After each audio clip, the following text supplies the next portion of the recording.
बिस्मिल्लाहिर्रहमानिर्रहीम।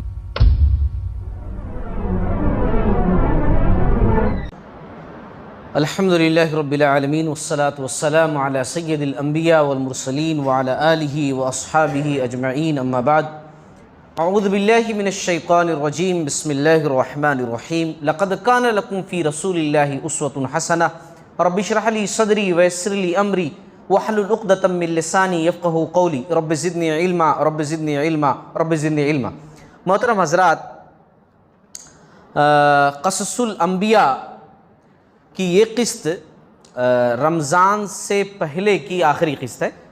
इसके बाद इंशाअल्लाह रमज़ान के बाद, ईद के बाद इंशाअल्लाह फिर अगली क़िस्तें जो है सीरतुन नबी की इंशाअल्लाह पेश की जाएंगी। हम गुफ्तगू कर रहे थे सन 6 हिजरी की, हिजरत का 6वां साल, ग़ज़वे बनु क़ुरैज़ा और आगे आने वाली सीरत के अंदर एक बहुत बड़ी चीज़ है, एक बहुत बड़ा वाक़या है, सुलह हुदैबिया। सीरत में जिसका ख़ास तज़किरा किया गया है सुलह हुदैबिया का, उसके बीच के अंदर क्या हुआ, छोटी छोटी बातें, उनका हम तज़किरा कर रहे हैं। और ये छोटी छोटी बातें जानना, मेरा बतलाना और आपको समझना, आपका सुनना इसलिए बहुत ज़रूरी है क्योंकि आगे आने वाले जो मसाइल हैं उनको सही तरीके से समझने के लिए ये छोटी छोटी बातें भी समझना ज़रूरी। आप सल्लल्लाहु अलैहि वसल्लम ने ग़ज़वे खंदक, ग़ज़वे बनु क़ुरैज़ा के बाद ये तरीक़ेकार अपनाया कि जिन जिन लोगों ने मुसलमानों को शदीद नुकसान पहुंचाया था उन्हें अपनी ताकत बताई जाए, ताकि आइंदा वो हिम्मत ना करें कि जैसे पहले वो लोग मदीना के अंदर चढ़ आए, तमाम लोगों का सफाया करने की प्लानिंग बनाए, ऐसी कोई हिम्मत उनके अंदर पैदा ना हो, रास्ते भी पुरअमन हो जाएं। और बहुत सारे लोग ऐसे थे सहाबे किराम को लेकर गए कि हम इस्लाम के वास्ते लेकर जा रहे हैं, तबलीग के वास्ते लेकर जा रहे हैं, और धोखे से मार दिया। तो जाहिर सी बात है कि अगर आदमी बोले कि चलो जान दो, छोड़ दो, तो इसका नतीजा क्या निकलेगा कि दूसरे लोगों को भी ऐसा करने की हिम्मत मिलेगी। अगर जो है कानून सख्त ना किया जाए, जो चाहे जिसकी मर्जी मुल्क के अंदर वो करता फिरे, तो जाहिर सी बात है इससे जराइम ज़्यादा होंगे ना, इससे माशरे के अंदर, समाज के अंदर, शहर के अंदर गंदगी ज़्यादा होगी, जराइम ज़्यादा होंगे, गुनाह ज़्यादा होंगे। और लॉ एंड ऑर्डर होता इसीलिए है ताकि जो है जो जराइम है उनको कंट्रोल किया जाए। तो आप सल्लल्लाहु अलैहि वसल्लम ने ये सारी चीज़ें की। उस वक्त वो एक अलग सिचुएशन रहती थी, अलग तरीक़ेकार होता था, और आज एक अलग तरीक़ेकार है। आज पुलिस है, फ़लाँ है, कानून है, अदालत है। उस वक़्त भी होती थी मगर यही चीज़ें होती थी, मगर नौइयत ज़रा दूसरी थी, शक्ल थोड़ी चेंज होती थी, मगर होती तो ऐसी थी। तो मैंने काफ़ी ग़ज़वे और सरिये का तज़किरा किया। ग़ज़वा उसको कहते हैं जिसमें आप सल्लल्लाहु अलैहि वसल्लम बाकायदा खुद शरीक हुए हों, गए हों उस फ़ौज के अंदर। सरिया उसको कहते हैं कि खुद ना गए हों, किसी दूसरे को भेजाओ लीडर बना करके कि इतने लोगों के साथ जाओ, ये काम करके आओ। तो सरिये खब्त एक सरिया हुआ है, ये सन 6 हिजरी के रजब के महीने में हुआ है। रजब सन 6 हिजरी में। असल में खब्त कहते हैं इसको, सीफुल बहर भी कहते हैं इस ग़ज़वे को, इस सरिये को। खब्त असल में कहते हैं वो पत्ते जो झाड़ते हैं ना, पत्ते झाड़ करके, यानी झाड़ करके जो तोड़ना, उसको कहते हैं असल में ये लफ्ज़ खब्त। तो क्यों ऐसा इसको नाम दिया गया?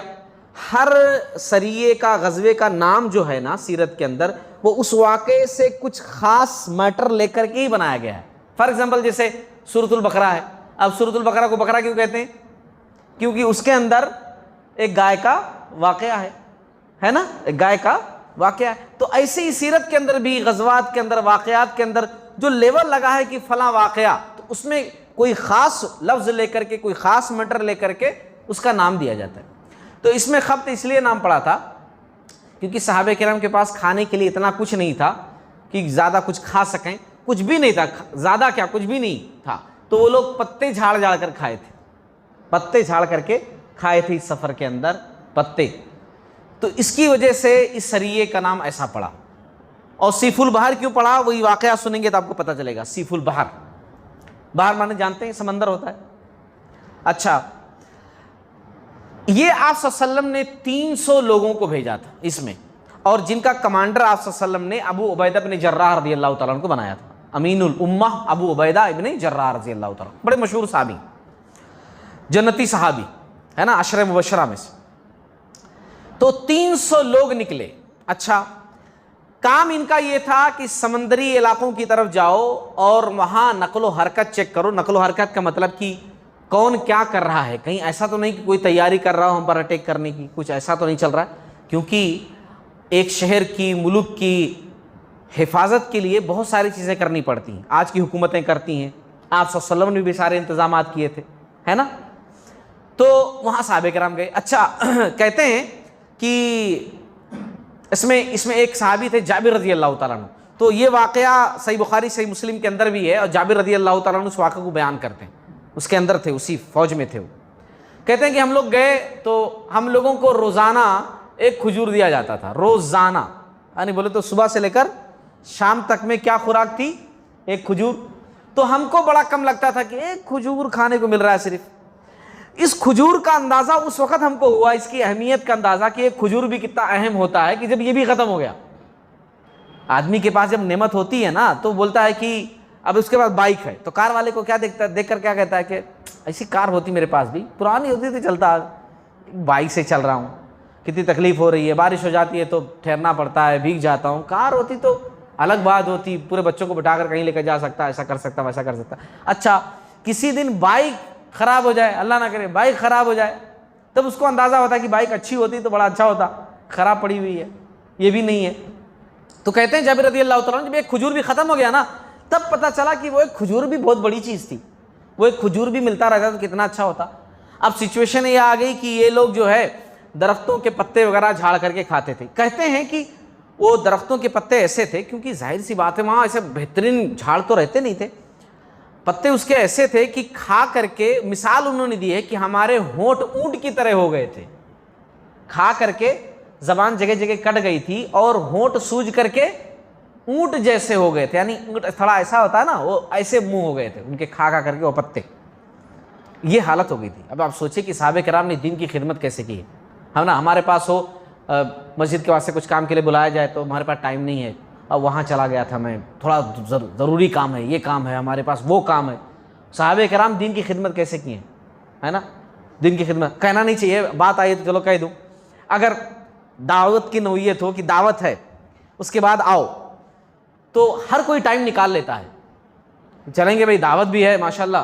अच्छा, बगैर दावत के बुलाओ, है ना, कोई काम हो बगैर दावत के बुलाओ तो वो जोश नहीं रहता, वो जज्बा नहीं रहता। और यहाँ साहबे किराम को देखो इतने अहम मिशन पर भेजे हैं, मगर उन लोगों ने सवाल नहीं किया खाएंगे कहाँ से।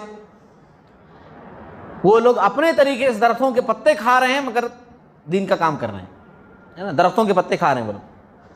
तो बहरहाल बात को आगे बढ़ाऊं, उसमें एक सहाबी थे और बहुत एक अजीम सहाबी के बेटे थे, साद बिन उबादा रज़ी अल्लाह तआला अन्हु, एक बड़े मशहूर सहाबी है ना। तो साद बिन उबादा रज़ी अल्लाह तआला अन्हु के बेटे थे कैस बिन साद उनका नाम था।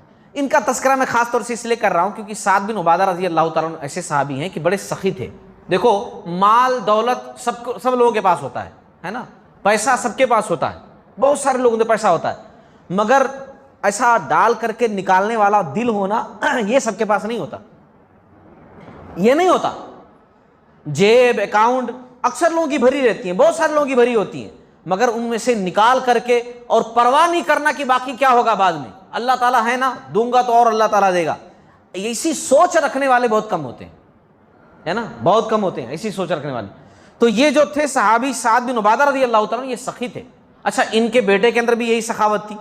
तो ये जो कैस थे ना, ये देख रहे थे सहाबे किराम की हालत कि 300 लोग हम लोग हैं, भूखे प्यासे, क्या करूं मैं, क्या करूं, मैं साद बिन उबादा का बेटा हूं, हमारे वाले इतने सखी हैं और हम सखावत को पसंद करते हैं, अल्लाह ताला के रास्ते में खर्च करना हमारा सेवा है, और हम कुछ नहीं कर पा रहा हूं, मैं इस वक्त भी मेरे पास कुछ नहीं है, क्या करूं क्या करूं। अच्छा, वो सफ़र करते जा रहे थे, अपना मिशन उनका जारी था। रास्ते में एक ताजिर मिला, वो ऊँट लेकर जा रहा था, ऊँट बहुत सारे लेकर जा रहा था। वो मिले, बोले कि 5 ऊँट मुझको दे दो, मेरे पास पैसे तो नहीं है, मगर मैं वादा करता हूँ कि जो है मैं तुमको इसके बदले में जितनी खजूरें तुम मांगोगे उतनी खजूरें तुमको दूंगा। तो उसने कहा, आप कौन? मैं आपको जानता नहीं हूँ, पहचानता नहीं हूँ, आपको 5 ऊँट उठा करके कैसे मैं दे दूँ? तो बोले, मैं साद बिन उबादा का बेटा हूँ। तो उसने कहा, अच्छा साद के बेटे, बस काफ़ी है, आप साद बिन उबादा के बेटे हैं, इतना मेरे लिए काफ़ी है, मैं देने के लिए तैयार हूँ। क्योंकि वो ज़बान के बड़े पक्के थे साद बिन उबादा रज़ी अल्लाह तआला, और बहुत सखी शख्स थे, लोगों को ऐसे ही दे देते थे। तो जाहिर सी बात है, अहदो पैमान और कर्जा देना ये तो फिलफोर दे देते। तो बोले, काफ़ी है, आपके वालिद साहब को मैं जानता हूँ, बिल्कुल, कितने ऊँट चाहिए? 5 ऊँट। वो हो गया। उन्होंने बोल दिया कि आप लोगों की जो ख़ास खजूर होती है, इतनी खजूरें मुझे होना, ये 5 ऊँट आपके हवाले। कुछ लोगों ने अबू उबैदा बिन जर्राह रज़ी अल्लाह तआला ने थोड़ा सा एतराज़ भी किया वहाँ पे, और उनका एतराज़ बचा भी था, है ना। एतराज़ करना, अगर वो एतराज़ बचा हो तो कोई क़बाहत की बात नहीं है। सहाबा किराम इस पर नाराज़ नहीं होते थे, वो इल्मी बात होती थी, एक दूसरे को जवाब दे लेते थे, ठीक, दिल में वो बात नहीं रखते थे कि उन्होंने ऐसा मुझे बोल दिए, इन्होंने ऐसा सोच लिया, उन्होंने ऐसा कर दिया, ऐसा कुछ नहीं। वो आकर बोले अबू उबैदा बिन जर्राह रज़ी अल्लाह तआला अन्हु कि कैस, किस माल के भरोसे पर 5 ऊँट तुम ले लिए हो? वो माल तुम्हारा तो है नहीं ना, वो तुम्हारे वालिद साहब का है। जिन खजूरों पर तुमने बात की है वो खजूरें तुम्हारी हैं, वो बाग तुम्हारे हैं, वो तुम्हारे तो है नहीं ना, तुम्हारे वालिद साहब के हैं। तो जब उस चीज के तुम मालिक नहीं हो, तुम्हारे वालिद साहब है, तो तुम कैसे ले लिए? नहीं लेना तुम। अच्छा, उन्होंने बोले कि नहीं नहीं, वालिद साहब दे देते, मेरे एकदम पक्का वादा है ना, वो हो जाता, मैं संभाल लेता हूँ। सब खामोश हो गए, ठीक है, अच्छी बात। अब एक दिन एक ऊँट ज़बह किए, खिलाए पूरे 300 लोगों को। अब आप देखिए, साथ में पैसा नहीं था, फिर भी वो होता ना कि मुझे खर्च करने का जोश है, जज्बा है, मुझे कुछ करना है लोगों के लिए। मैं यहाँ गरीब हूँ लेकिन वहाँ बड़ा मालदार हूँ, मेरे पास माल है वहाँ पर, तो ऐसा क्या करूँ कि मैं अपने माल से फ़ायदा उठाऊँ। बहाने मत बनाओ कि नहीं मेरे जेब में तो इस वक्त नहीं है ना, और वाकई में उस वक्त उनके जेब में कुछ भी नहीं था। मगर देखिए, आप जज्बा सही हो तो कैसे मदद होती है कि वो ताजिर मिल गया और उससे वो चीज़ ले लिए, और फिर उसके बाद एक दिन एक ऊँट ज़बह किए, दूसरे दिन दूसरा ऊँट, तीसरे दिन तीसरा ऊँट। उसके बाद अबू उबैदा बिन जर्राह रज़ी अल्लाह तआला ने सख्ती के साथ बतौर कमांडर मना कर दिया। बतौर पहला जो मना किए थे बतौर आम, मतलब मुसलमान की हैसियत से मशवरतन, और 3 जब ज़बह कर दिए, अब जो मना किए ना वो बतौर अमीर, बतौर कमांडर की नहीं, मुझे ठीक नहीं दिख रहा, मेरा दिल नहीं मान रहा है, बस 3 ऊँट तुम ज़बह कर दिए ना, अब बस रहने दो, हम कुछ भी खा लेंगे, मगर ये 2 ऊँट तुम कुर्बान नहीं करना, क्योंकि वहां तुम्हारे नाम से प्रॉपर्टी नहीं है, तुम्हारे वालिद साहब की है, और तुम जो अपने वालिद साहब की प्रॉपर्टी पर यहां खरीदो फरोख्त कर लिए, तुम ले लिए, तो मुझे अच्छा नहीं दिख रहा। मैं हुक्म देता हूं कि अब ये 2 ऊँट तुम ज़बह नहीं करोगे। तो उन्होंने रुक गए, क्योंकि जाहिर सी बात है, अमीर जब हुक्म दे तो उसकी बात को मानना पड़ेगा। अब यहां पर वो रुक गए। बहरहाल अल्लाह ताला ने मदद भी की। मदद ये की, सही मुस्लिम की रिवायत है, ये लोग अब तो ऊँट भी ज़बह नहीं कर रहे थे, वो ये आगे गए ना, तो एक बहुत बड़ी मछली, व्हील मछली जिसको बोलते हैं ना, वही मछली, वो ताज़ी ताज़ी समंदर के साहिल पर जो है मरी हुई पड़ी थी, यानी ऐसा नहीं कि ख़राब हो चुकी थी, अब भी जैसे अल्लाह ताला ने उनके वास्ते निकाला हो, वो पड़ी हुई थी। वहाँ जो है महीनों तक क़याम किए सहाबे किराम, 300 लोग, वो बड़े बड़े टुकड़े काट करके उसमें से खाते रहे, उसकी में से चर्बी निकाल कर बदन पर लगा कर वर्जिश भी करते रहे वहीं साहिल समंदर पर, क्योंकि जाहिर सी बात है पूरे फौजी टाइप के लोग थे, है ना, ईमान से भरपूर। और कितनी बड़ी मछली थी कि 13 लोगों को उसके आँख के गड्ढे में, ये आँख होती नहीं, आँख, वो ये निकालने के बाद उसके गड्ढे में 13 लोगों को बिठा दिया गया, तो आराम से आदमी बैठ गए, इतनी बड़ी आँख का गड़ा था उसका। उसकी जो ये कांटा होता ना बीच वाला मोटा, उसको ऐसा रख करके कमान टाइप का, उसके नीचे से एक लंबे तड़ंगे सहाबी को ऊंट पर बिठा करके गुजारे तो गुजर गए उन्होंने, इतना लंबा। आप सोचिए वो मच्छी कितनी बड़ी रही हुई, सही मुस्लिम की हदीस है। अच्छा, जब ये सब वाक़या हो गया, मिशन मुकम्मल हो गया, जो टाइम दिए थे आप सल्लल्लाहु भी मुकम्मल हो गया, जब ये लोग आए और पूरा वाक़या बयान किए कि मछली थी, मरी हुई थी, हम लोग खा लिए, तो आप सल्लल्लाहु ने कहा अल्लाह ने वो तुम्हारे वास्ते ही निकाला था, अच्छा किया तुमने खा लिया। अच्छा, इससे पता चला कि मरी हुई मछली खा सकते हैं, है ना। बहुत सारे लोग बड़ा ओवर कर देते हैं, जिंदा ही मछली लेंगे उसको ज़बह करके खाएंगे, है ना, समाज के अंदर अजीब टाइप के लोग थोड़ा। तो यहाँ दलील क्या मिली कि मछली मरी हुई भी खा सकते हैं। अच्छा, आप सल्लल्लाहु अलैहि वसल्लम ने कहा कि कुछ लाए हो टुकड़ा उकड़ा तो हमको भी दो उसमें से। एक सहाबी देखो, अल्लाह का फजल देखो, वो लेकर आए थे, उसमें जो बचा हुआ था, कहा या रसूलुल्लाह सल्लल्लाहु अलैहि वसल्लम मैं लाया हूँ, है मछली को सुखा भी सकता है ना, सुखा कर खा सकते, दिए वो टुकड़ा। अच्छा, आप सल्लल्लाहु अलैहि वसल्लम भी खाए उसमें से। आप सल्लल्लाहु अलैहि वसल्लम सिर्फ बोले नहीं बल्कि खाए भी। अब ये जो कैस सहाबी थे, अब इनके मैटर पर आते हैं। ये गए और अपने वालिद साहब के पास, साद रदी अल्लाह तआला अन्हु, उनसे बयान किया कि अबू जी ऐसा ऐसा वाक़या पेश आया, बड़ी तंगी थी, बड़ी परेशानी थी। तो जब ये तंगी परेशानी बता रहे थे तो साद बिन उबादा रज़ी अल्लाह तआला अन्हु ने कहा कि बेटे, लोगों पर इतनी बड़ी मुसीबत थी, खाना नहीं था, लोग भूखे थे, और तुम मेरे बेटे हो करके तुमने उनके वास्ते कोई इंतजाम नहीं किया? तुमने इंतजाम क्यों नहीं किया? तुम्हारी जिम्मेदारी थी, अल्लाह ने तुमको दिया है, लोग भूखे थे। अब आप सोच देखिए, आप ऐसे कोई कहेंगे आजकल का बाप कि तुम खर्च क्यों नहीं किए? अगर वो खर्च नहीं करे तो बोलेंगे शाबाश, पैसे बचाना, कल के वास्ते काम में आएंगे, है नहीं? और वहां क्या बोल रहे हैं, तुम स्टोरी में जाकर सुना रहे हो, इतना बड़ा वाकया हो गया, वहां पर लोग भूखे थे, 300 लोग, अल्लाह ने तुमको नवाजा, तुमने क्या किया उनके वास्ते? बताओ तुमने क्या किया? मेरे बेटे थे, तुमने क्या किया? तो कहा कि नहीं अबू जी, मैं लिया, ऐसा ऐसा हुआ, मैं 3 ऊँट ज़बह किया, और फिर उसके बाद चौथा 5वां ऊँट मैं नहीं ज़बह कर सका। कहा क्यों? कहा कि वो जो है सालार काफिला अबू उबैदा इब्न जर्राह रज़ी अल्लाह तआला अन्हु ने मना कर दिया था कि मत करो, जिसकी वजह से मैं रुक गया। तो कहा कि रुक गए, अच्छा किया। क्यों रोके, लेकिन वो किस बिना पर, किस बेस पर? तो कहा कि उनका कहना ये था, उनका मानना ये था कि प्रॉपर्टी तो मेरे नाम से है ही नहीं, जायदाद मेरे नाम से है ही नहीं, बाग मेरे नाम से है ही नहीं, आपके नाम पर है, आपकी जायदाद है। तो जब आपकी जायदाद है तो उस पर मैं कैसे किसी से कुछ चीज़ ले सकता हूँ, उसको बुनियाद बना करके। तो कहा अच्छा बात ऐसी है, बुलाओ साहबे कराम को, बुलाओ, चंद साहबे कराम को बुलाए, अबू उबैदा बिन जर्राह रज़ी अल्लाह तआला को बुलाए, चलो आप भी आओ। और कहा बतौर गवाह आप लोग रहो, ये बाग पूरा मैं अपने बेटे के नाम कर रहा हूँ, ये बाग मैं अपने बेटे, ताकि कल के दिन अगर मेरा बेटा ऐसा कुछ करना चाहे तो दिक्कत ना हो कि नहीं तुम्हारे बाप की प्रॉपर्टी है, तुम कुछ नहीं कर सकते। मैं अपने बेटे के नाम पर कर रहा हूं ताकि मेरा बेटा खुल करके ये काम कर सके, अल्लाह के रास्ते में खिला सके, पिला सके, खर्च कर सके। और वो ताजिर आया उस वक्त जो जिससे बात हुई थी, तो उसको जो खजूरें मांगा था वो भी दिया। सिर्फ खजूरें नहीं दिया बल्कि कहा कि बहुत अच्छे वक्त पर तुमने हमारी मदद की, क्योंकि जाहिर सी बात है उस वक्त अच्छा वक्त था ना, ज़बरदस्त। जब आदमी को भूख लगी हो उस वक्त आप खाना खिलाएं तो उस वक्त की बात कमाल होती है। और आदमी का पेट भरा हुआ और आप कहें नहीं थोड़ी बिरयानी और खा लो, थोड़ी बिरयानी और खा लो, तो वो सिचुएशन अलग होती है ना। उसका पेट भरा हुआ है और वो भूखा है, वो मुस्तहिक है उस वक्त, और आप उस वक्त आपको खिला रहे हैं, उस वक्त आप उसको, तो उसका सवाब कुछ और है। तो कहा कि तुमने बहुत अच्छे वक्त पर, अच्छे टाइम पर हमारी मदद की है, तो हम तुमको सवारी भी देते हैं।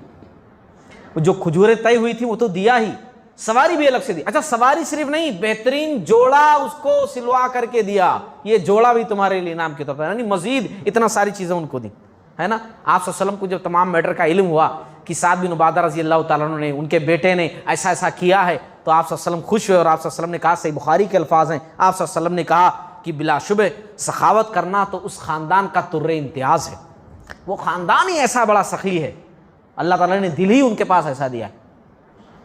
तो और भी